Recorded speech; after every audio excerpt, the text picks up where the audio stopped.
We start this hour with this. The ANC has described its former Western Cape Secretary Songezo Mjongile as a brave activist who joined the liberation struggle at a young age. The party says it's deeply saddened by the news of his passing following a battle with cancer. Leaders have paid tribute to Mjongile, saying he was committed to the ANC and transformation of society. For an update on this, let us now cross live to SABC News reporter Samkele Maseko, who's been keeping an eye on this story for us. Samkele, good afternoon to you once again. So take us through what's been happening since this morning before you talk to your guests. Indeed, Palisa, tributes have been pouring in for the former secretary of the ANC in the Western Cape, Songezo Mjongile, after his passing yesterday evening at about 10 o'clock in the evening when he took his last breath. He was struggling with colon cancer, and he did state that the chemotherapy did not work and that he did receive some attacks, a relative heart attack afterwards, and doctors did tell him that his days on the land of the living are seemingly numbered, and that he would want to spend his last days basically working towards the unity and the cohesion and renewal of the governing party, the African National Congress.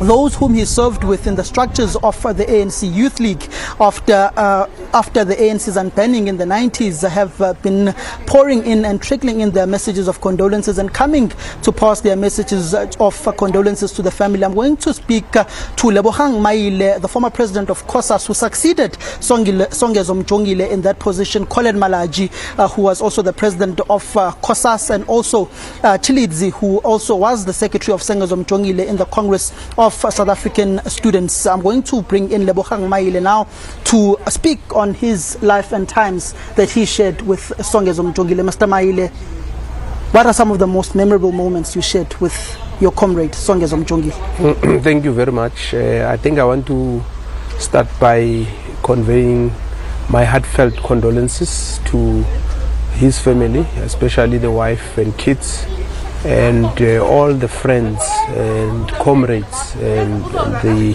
our movement in general, because he was an asset. He was very radical, very assertive, very disciplined, and very decisive. As the president of COSAS, he has achieved a lot. It was during his time that we were able to achieve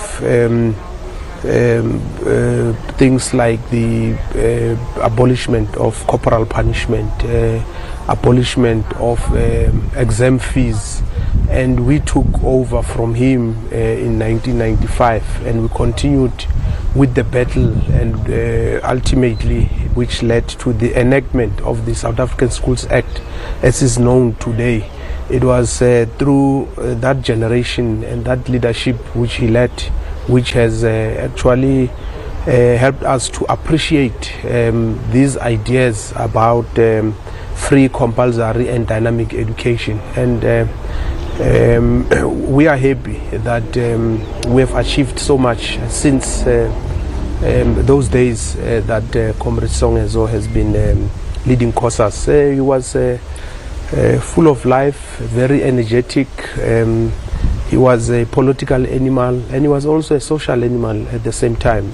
He lived his life to the fullest, and we are happy that we have crossed a path, that our path have crossed with him, and we hope that we will meet again in another lifetime. And when we meet, we will continue to discuss about the struggle, the revolution, because it's about solving our people's problems and achieving economic freedom ultimately. I'm going to bring you in, Mr. Malaji. You are relatively younger than these two gentlemen. You were just an immediate graduate of COSAS. When you look at the tenure of where youth politics is today and where the Youth League is basically in its deathbed, how would you describe you as a generation honoring Songezo Mjongile in COSAS and in the ANC Youth League? Look, the first thing that we need to acknowledge is that the ANC Youth League of the ANC is going through its own challenges. since its disbandment in 2013, we have not recovered as an organization.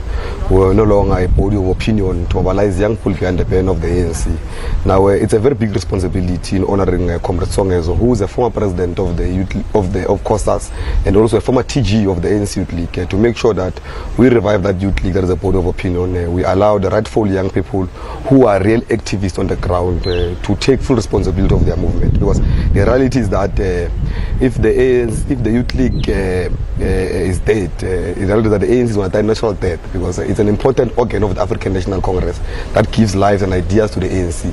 Now, if that feeder organization, that is an important organ, dies, there's no way that the ANC will live beyond what we have planned it to live.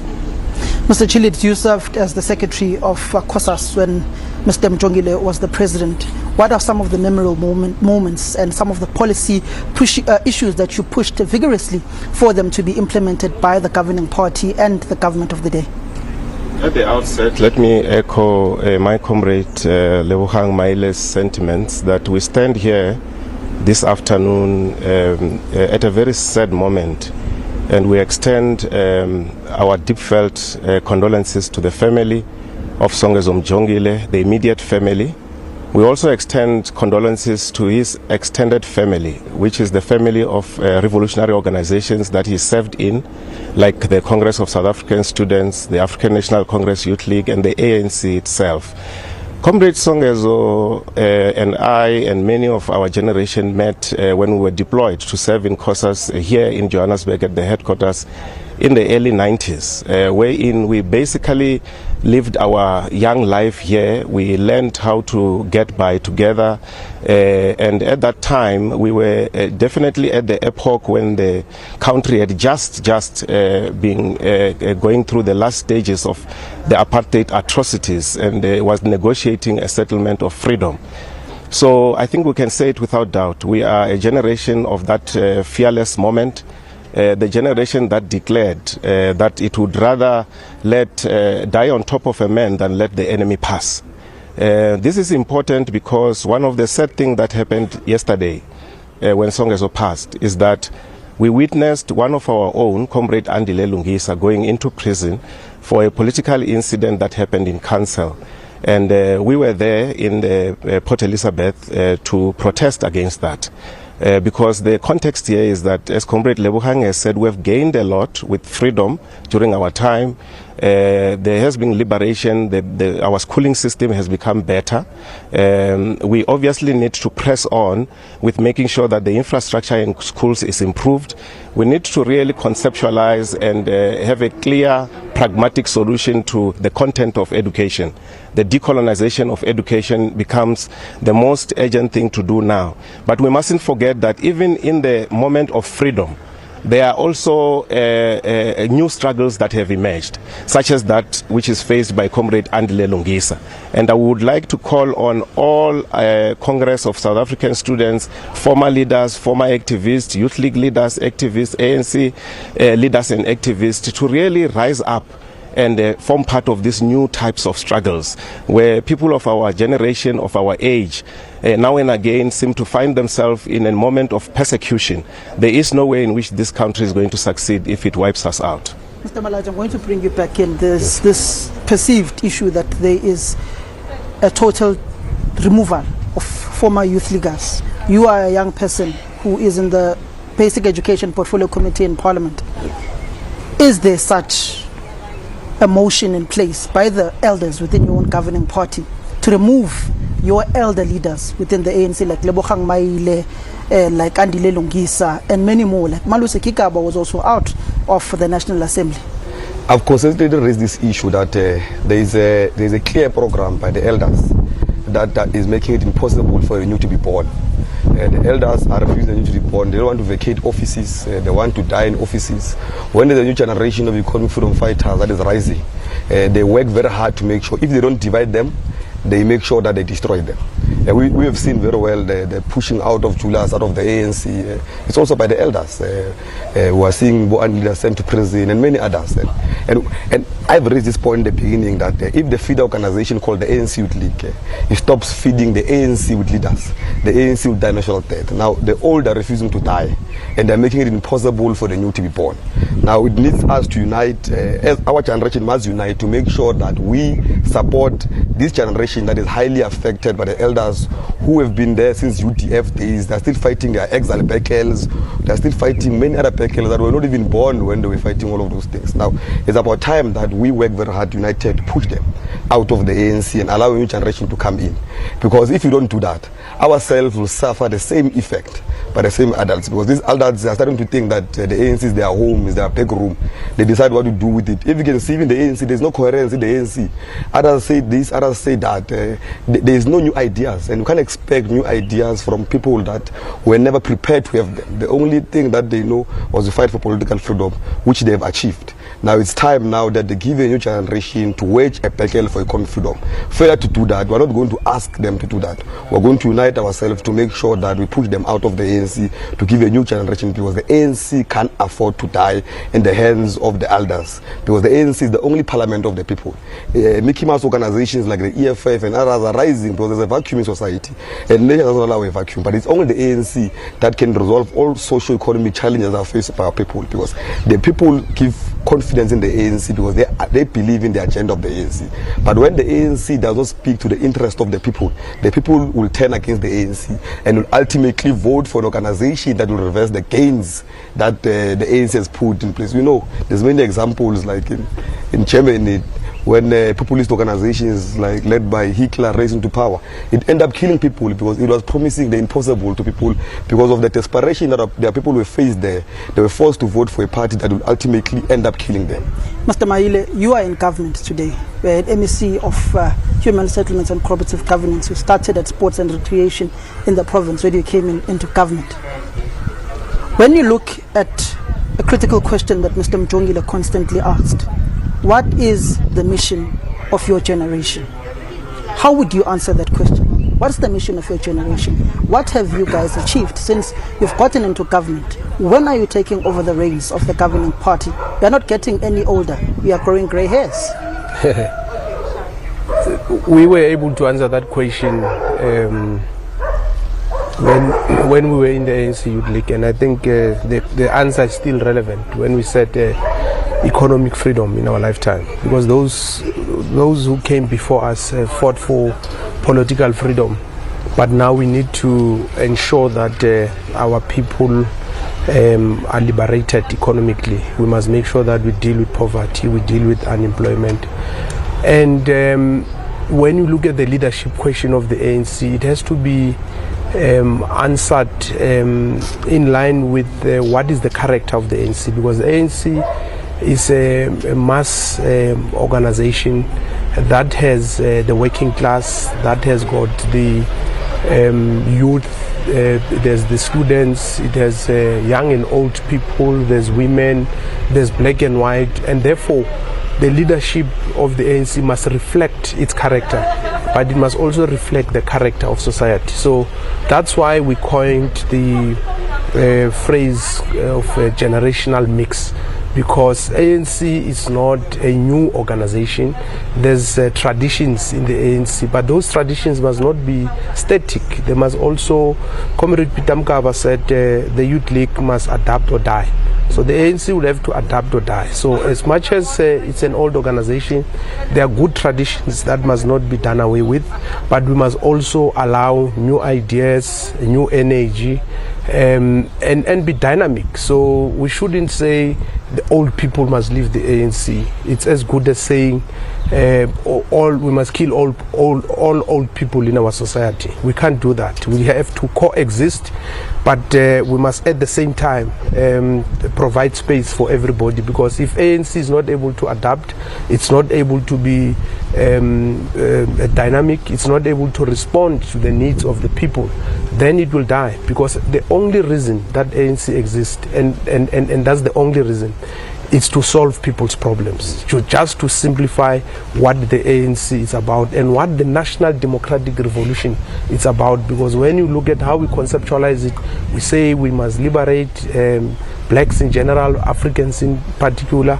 but we must also deal with the issue of class, gender, and of course economic freedom. Mr. Chilitz, just to bring you in lastly, before I bring in Mr. Pulema, the spokesperson of the ANC, in which trajectory would have Songezo Mjongile liked the ANC to push through and to achieve in the coming years? I would like to end by saying that if we are to honor this giant of our organization, of our democratic movement, let us remember what he said in his last weeks of life here on earth. He urged us as a generation to really unite, because in order for us to rise, we have to have a mission. We have to be able to cohere in terms of what we stand for. We cannot rise into leadership just on the basis of age, because that will not be the right kind of politics. So I would like to suggest that Comrade Songezo was very much consistent that the economic transformation of our country is certain and is crucial. We cannot abandon that struggle, because since 1994 our ANC government has achieved a lot. But if you take the economic map that existed in 1994, in other words, these are the areas of concentration of economic activity, and you also take one that exists today and you superimpose them on each other, you will find that those nodes of the economy still remain the same, which means that as much as we have gone some mile to transform the economy, economic nodes remain the same. Hence, some of us are arguing that you need to create new economies that will create new urban settlements where we know that prosperity thrives. I think that Songezo will have supported that kind of trajectory. Thank you very much. Mr. Pulemabe, just on your behalf as the African National Congress, you've heard the young people. They are saying that they are being obliterated by the elder generation in the ANC. And Songezo Mjongile called for a generation which you also belong to unite, to fight against this obliteration by the elder god within the African National Congress. What's the ANC's view? Well, I'm sure, Samkele, you know that while I lead in the National Executive Committee of the ANC, I'm not an elder. Chilitz is probably older than me, and so is Leboga. So we are all part of one organization. We want an organization that will be able to respond to the aspirations of the rest of society, young and old. And I think this is the message that the comrades are sending. The renewal of the ANC is going to require that the ANC becomes more relevant. The ANC exists to solve problems of the people. Yesterday we learned of the untimely passing of Comrade Songezo. In his last post, something that a point that Comrade Chilitz made, he started speaking fondly about the renewal of the African National Congress. He was open like that. But also Comrade Songezo had an opportunity to serve in the National Executive Committee of the ANC as its ex-officio when he was Provincial Secretary of the Western Cape. He was also the Provincial Treasurer of that province. He was also the President of the Congress of South African Students, led the ANC Youth League as its NEC and NWC members, found ways to mobilize resources for the ANC Youth League. You'd recall, maybe people might not be aware, he was also the chair of Limbeda Investment, which played a role in mobilizing resources for the ANC Youth League. So those of us that also had the rare privilege of leading the ANC Youth League would have learned a lesson or two from these cadres. That's why we're here, to pay our last respect on behalf of the movement, but also because he is someone we knew. We can be able to tell of the role that he played in our own organization. There will be a detailed program that will be outlining as the ANC. That program will involve because from Sunday we will be allowed to have indoor activities that bring about 250 people. We're going to have a discussion with the family today to finalize the details on the memorial service, one here in Gauteng and another one in the Western Cape, and also agree with them on conditions under which the funeral is going to be conducted, including the role that the different structures that Songezo led are going to be playing in that regard. So from tomorrow we'll be uploading his own obituary on ancmemorial.org.za, so that young people could be able to pick up a leaf from his own life as well. But throughout the week, we'll be outlining the number of activities that will be taking place. Comrade Zizi Kodwa speaks on behalf of the family, so we'll be able to make sure that we update you in the media on how the program is going to unfold. Thank you very much, Mr. Mab. I'm going to ask my colleague Ronewa, just before he comes to me, to just show an interesting individual on our left, Bandile Masuku. And this question is going to be directed to a PEC member of the ANC, Lebogang. This weekend, we are making a very important decision. Songezo Mjongile speaks about the renewal of the ANC. There are allegations against the now MEC who's stepped aside, who's on the picture on our screen right now, Bandile Masuku. How are you going to honor Songezo with renewing the ANC with a report that will be tabled on MEC Masuku this weekend? Well, I don't want to dismiss your question by saying I'm not a spokesperson of the ANC, but I can assure you that the Provincial Executive Committee will receive a report from the Integrity Committee, and on the basis of the facts presented before it, it will definitely make a determination, and that determination is also inspired and informed by the core values and principles of the ANC. So it's not going to be an emotional decision, but it will also be in the best interest of the organization and society. So we can assure you that the Provincial Executive Committee will meet this weekend, and the Provincial Secretary of the ANC will communicate the outcome of that Provincial Executive Committee. Thank you very much. And next time, don't ask me questions related to the ANC. I don't speak on behalf of the ANC. PEC member, questions will be asked, Mr. Maile. Thank you very much, gentlemen, for speaking on the life and times of Songezo Mjongile. Thank you. All right, many thanks there to our political reporter Samkele Maseko live from the former Western Cape ANC Secretary Songezo Mjongile's home, of course, talking to those who knew him, sharing their memories of the late Songezo Mjongile. A quick break, we'll have more shortly after this.